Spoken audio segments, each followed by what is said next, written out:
I'm here. All right, over to you.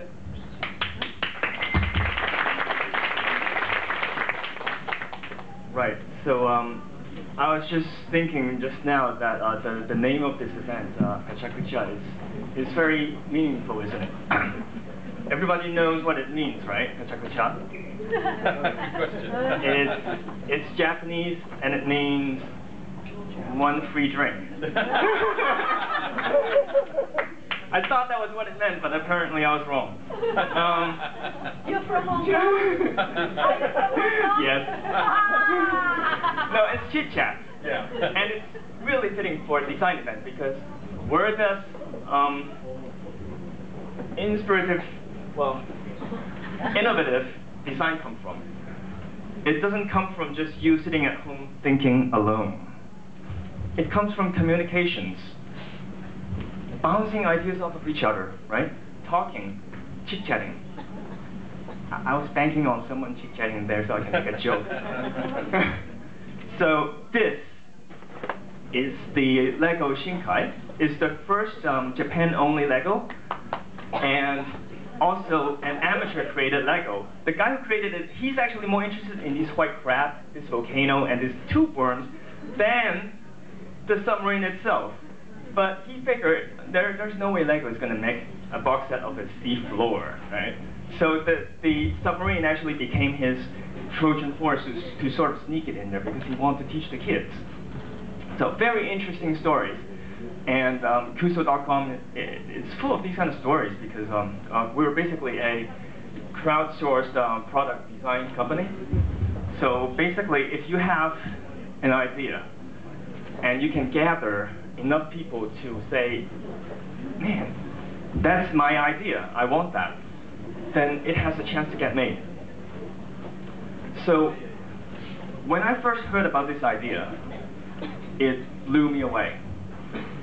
Because I thought, if I could make this system work and scale, it can change the world. The current mass production kind of business, it's unnatural, hence unsustainable. Like, did anyone ever woke up in the morning and thought, hey, you know, I would like to get a pair of pink knockoff Crocs? No one. Why was this even made? I mean, 6,000 pink unicorns were killed just to make these. Right? So. And who cares if we wasted natural resources and polluted the earth like there's no tomorrow? As long as Walmart can make a couple of bucks, right? But no, and also the pollution doesn't happen in America or Japan. It's China, Indonesia, Vietnam, and we don't care about those people, right? No, actually, we do. We, the people, do care. It's just that we think we can't do anything about it because we're living in this system.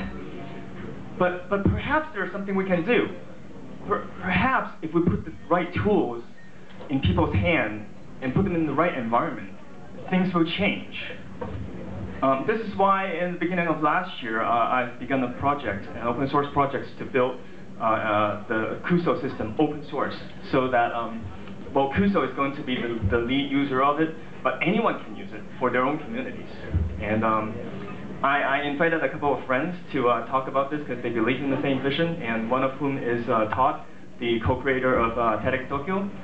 And this is from last May, so I went and helped out as a volunteer, and it was an amazing experience. I actually wouldn't trade my spot to an audience member because it was really fun helping out.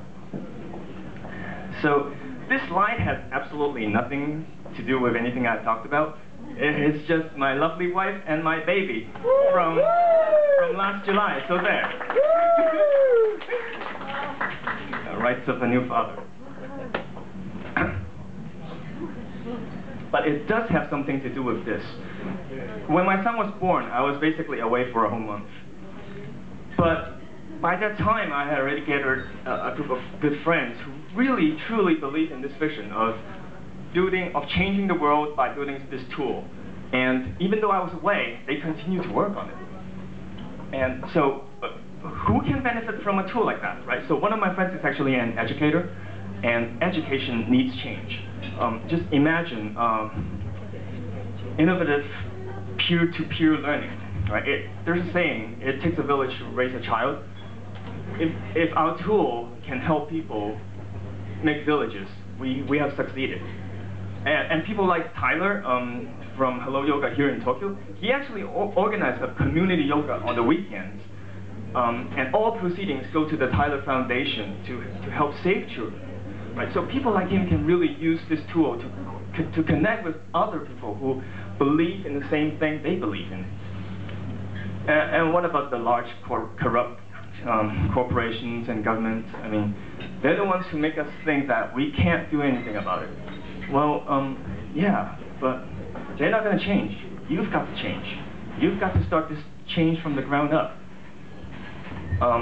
Which brings me to my next move. I'm moving on to a new startup company that really we're trying to change this paradigm of the kind of Walmart, like mass production that is completely out of sync with life on Earth and our environment, to a sort of more socially responsible, small-scale production kind of system. So what I'm trying to say tonight is, if you want to change the world, okay, well, there's a venue. Next. And Johnny has talked about this here before too. If you want to change the world, there's probably no better place to do it at Startup Weekend. This happened last weekend. 90 people gathered Friday night and pitched about the problems that they want to solve. 12 teams were formed, and by the end of Sunday night, the mindset has already changed from, from I can't do anything to, hey, maybe I can do something. So go out and change the world. Thank you. Wonderful, thank you very much. That's pretty amazing what you're up to. There's the thank you. You keep that. So what do you think's allowed all this? I'm asking the question, I know what the answer is, but things like Pecha Kucha and Kickstarter, the things you're up to, Kuso.com as well. Yeah, I think the web has allowed sort of chaos theory to reign, but these amazing things keep popping up, you know. Technology definitely did a part of it. The connection of people. I mean, I guess deep inside, like I said, everyone cares.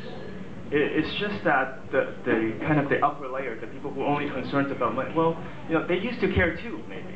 But it's just the whole system that is all set up right. Well, I don't want to get into like. No, people think we're nuts because we don't charge for the format, we let it go free. And people are saying, well, why don't you charge? You can make millions of bucks if you charge $100 an event. Well, if we charged $100 an event, we wouldn't be in 400 cities. So is that exactly? So we can slap one another on the back. And thank you very much. Come back and tell us how things go. I will. You're based here in Tokyo. I am, but I'm actually moving on to Hong Kong and Singapore for that startup. So. Okay. But I will be back. Okay. Please drop in. Please, but always present in Hong Kong and Singapore. We have good